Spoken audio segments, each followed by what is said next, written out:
ये है रामू, एक गरीब ठेले वाला।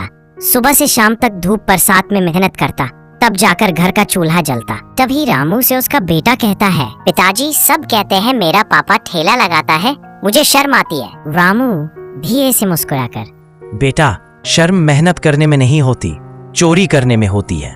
कुछ ही देर में सब्जी लेने के लिए एक अमीर ग्राहक आता है। अरे भाई साहब, सब्जी कैसे दे रहे हो? दाम तो ठीक लगा रहे हो ना? अरे हाँ भाई साहब, दाम ठीक है। बताइए क्या दूं?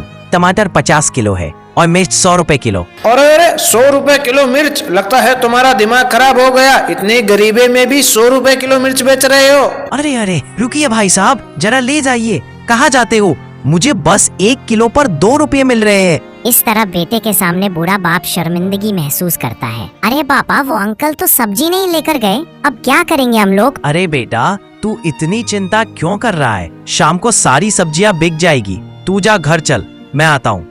ठीक है पापा, मैं जाता हूँ। आप अपना ख्याल रखना और शाम को जल्द ही घर लौट जाना, चाहे सब्जी बिके या ना बिके। इतना सब कुछ पापा के कहने पर बेटा अपने घर चला जाता है। रामू भगवान से कहता है, हे भगवान, आप ही कुछ मदद करो। कुछ देर बाद रामू की दुकान पर एक ग्राहक आता है और धीरे धीरे शाम तक थोड़ी बहुत सब्जियां बिक जाती है और शाम होते ही घर पर रामू का बेटा रामू के इंतजार में बैठा होता है। कुछ देर बाद रामू घर पर आ जाता है। अरे पापा, आ गए आप?